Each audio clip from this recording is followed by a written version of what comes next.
Hovorí sa, že žijeme v dobe blahobytu, že máme prebytok jedla, že jeme viacej, ako by sme mali.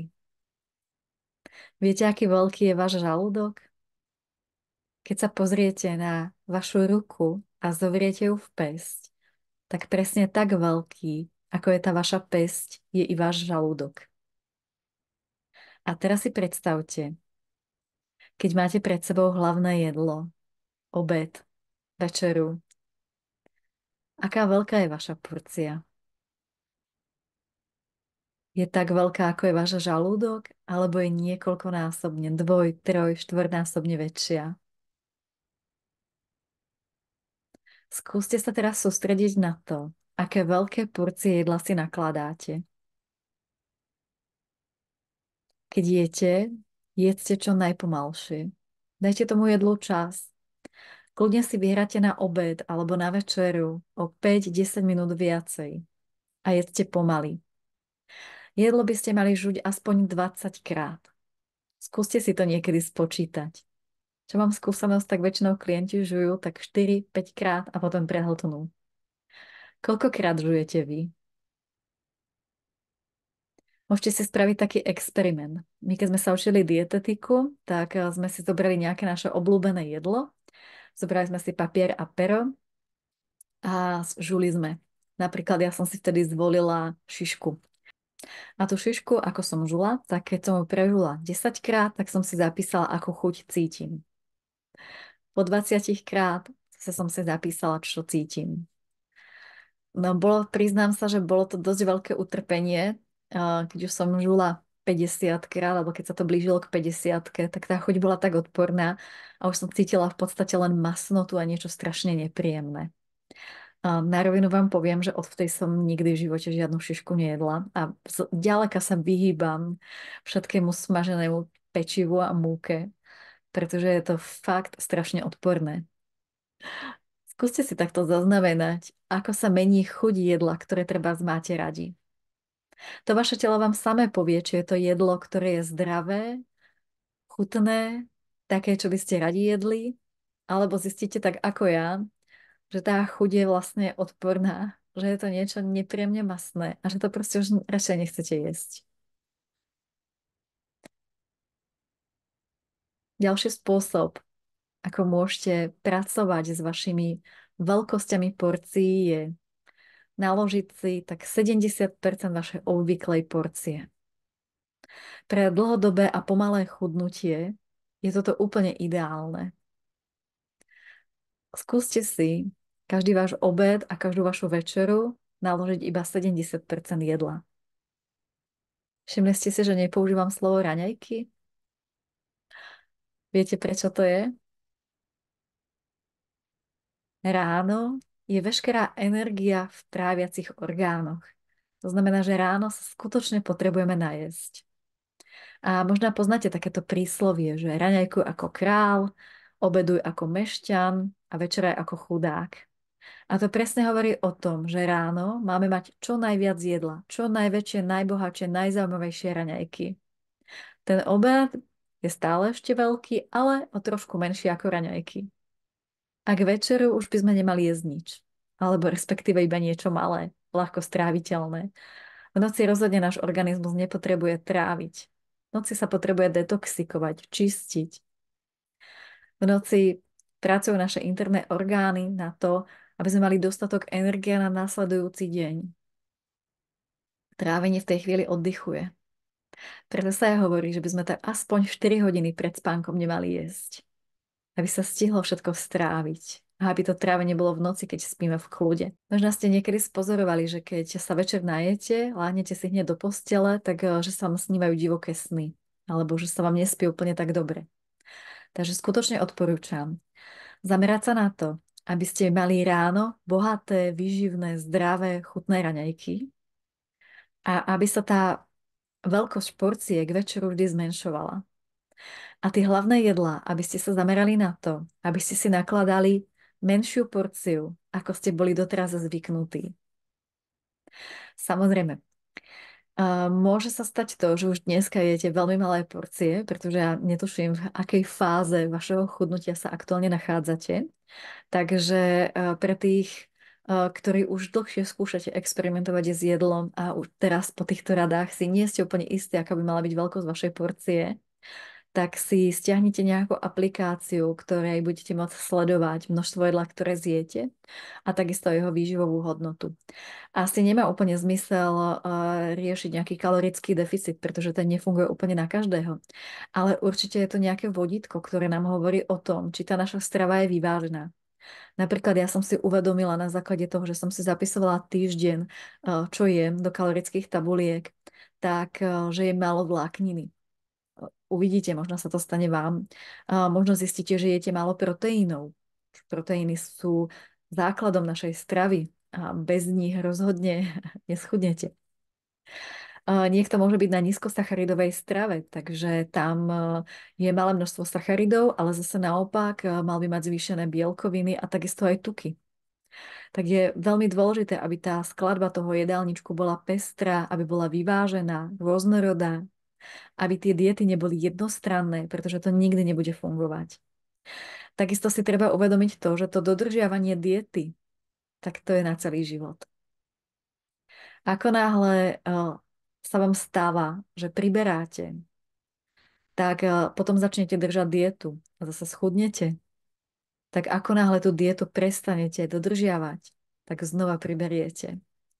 Preto vzniká vlastne aj ten jojo efekt. Že človek najprv fakt prísne všetko dodržiava, je v tom podstate stále v strese, aj tak dodržiava, lebo veď motivácia schudnúť je treba z veľká, alebo blíži sa leto, dovolenka, ale telo v plavkách, alebo nejaká svadba.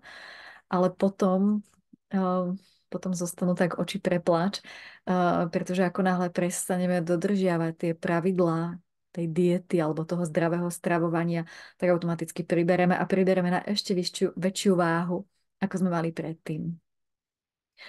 Takže ďalšia moja rada je o tom, aby ste si uvedomili, čo vlastne jete a akú veľkú porciu jedla jete. Tie kalorické tabulky nemusíte si zapisovať úplne presne na gram každé jedlo, ale je dobré si aspoň odhadnúť, koľko som toho asi zjedla, či to bol krajec chleba, alebo dva, alebo či som pečivo úplne vynechala, alebo či jem nejaké sladkosti, aké je veľké množstvo sacharidov, ktoré prijímam. Takže ono sa často stáva, že si ani neuvedomujeme, ktoré jedlá sú nezdravé a ktoré obsahujú tak strašne veľa sacharidov, že sú vlastne aj zbytočné, pretože ten sacharid to je tá rýchla energia, ktorú potrebujeme, hlavne preto, že sme treba zjedli málo proteínov a nemáme energiu. Niektorí ľudia to riešia tým, že si dajú kávu. Na chvíľku to zafunguje, ale tá káva nie je neobmedzený zdroj energie. Ten najväčší a najlepší zdroj energie je z kvalitného a výživného jedla, ktoré je rôznorodé. Ja určite nie som zástanca žiadnych drastických diet, ale mám overené, že treba z nízkosacharidová strava skutočne na to chudnutie veľmi pomáha. Zároveň nízkosacharidová dieta nie je vhodná úplne pre každého. Takže ak by ste chceli do detailu riešiť, čo presne jesť, akú zdravú stravu, tak to určite odporúčam buď sa zastaviť za výživovým poradcom, alebo sa zamerať na nejaký kurz, ktorý je zameraný na to, čo konkrétne máte jesť na to, aby ste jedli zdravo, aby tá strava bola vyvážená. Ono na internete sa nachádza strašne veľa informácií o tom, čo je a čo nie je zdravé. Z mojej skúsenosti zo štúdia dietetiky som zistila, že každý rok vychádza nová štúdia a nové predpoklady a nové pravidlá, čo by sme mali alebo nemali jesť, čo je a čo nie je zdravé. Veľmi ťažké je v tom sa zorientovať. Dokonca ja sama tu mám jednu strašne hrubú veľkú knižku, ktorá je plná týchto v podstate nezmyslov, pretože na jednej stránke sa hovorí o tom, ako je nízkosacharidová strava strašne nezdravá a na ďalšej stránke je zase štúdia, ktorá toto zase vyvracá. A takto je to v podstate celá kniha štúdií, ktoré si vzájomne protirečia. Takže ja odporúčam používať zdravý rozum. To vaše telo vám povie, čo potrebujete. Keď zjem obed, dám si tam knedlu, pomastím ju, dám si mäso, kapustu k tomu a po obede sa budem cítiť unavená, nebudem sa môcť sústrediť, nafúkne sa mi brucho. Tak myslíte si, že to je zdravé jedlo? Že to bolo vhodné zjesť? Keď sa budete pozorovať, tak sami zistíte, ako sa cítite po jedle. Napríklad ja nejem žiadne sladkosti, v podstate mi to ani nechutí. A bolo to spôsobené tým, že niekedy proste asi pred 10 rokmi som mala veľké traviace problémy, z ktorých som sa liečila prostredníctvom byliniek, akupunktúry a alternatívnej medicíny, pretože tak ako sa aj mnohým stalo, tak mi vlastne naša západná medicína nevedela absolútne pomôcť. A vtedy som si strašne veľa uvedomila, čo to moje telo potrebuje. Pretože ja si pamätám, že som zjedla horálku, lebo som na ňu mala strašne veľkú chuť, proste na to sladké. A zrazu som cítila, že ma páli žalúdok. Tak som, to je nejaké divné. Tak som horálky prestala jesť, potom som to zase skúšala za nejaký čas a zistila som, že ja sa po tej horálke vôbec necítim dobre. Že mi to proste vadí. A takto som testovala rôzne jedlo a vlastne našla som si tie potraviny, po ktorých sa cítim dobre, ľahko, nenafúkuje sa mi brucho, nestrácam sústredenosť. Často sa stávalo treba v práci, že kolegovia prichádzali z obeda a hovorili, ja sa nemôžem sústrediť, mňa teraz ťažko, nevoľno a tak. Ako náhle som sa zameriavala na to, čo jesť a jedla som skutočne zdravé potraviny, tak sa mi toto nikdy nestalo. Samozrejme sú nejaké výnimky. Sú ľudia, ktorým býva treba zle po tom, čo si dajú vývar. Vývar je veľmi výživný. Ak chcete experimentovať s jedlom, tak odporúčam vývar raňajkovať. Ale musí to byť skutočne poctivý vývar z dobrého mesa, z dobrej zeleniny, alebo prípadne z kostí, môže byť hovädzí, kurací, môžete vyvariť kosti. Takisto to môže byť aj z kačice, proste čo máte radi. A tento vývar teplý ráno si môžete dať buď do hrnčeku a vypiť ho, alebo aj so zeleninou ho zjesť. Určite bez bujónu, bez žiadnych chemikálií, môžete tam dať treba aj zázvor, môžete tam dať nejaké zahrievacie korenia, môžete tam dať sol, v primeranom množstve samozrejme, ale určite tam nedávajte žiadne vegety obsahujúce rôzne chemické zložky, ktoré treba stabilizujú tú vegetu, aby sa nekazila a podobne, pretože to sa na naše trávenie rozhodne nie je nijak prospešné. No a skúste tento vývar každé ráno raňajkovať. Ten vývar obsahuje veľa živín pre váš organizmus. Je to zároveň niečo, čo je teplé, takže je to vhodné do toho organizmu dostať. A je to jedna z vecí, ktorá tiež pomáha v chudnutí. Takže keď si to tak zrekapitulujem, tak dbajte na teplé raňajky. Môžete si dať vývar alebo kašu.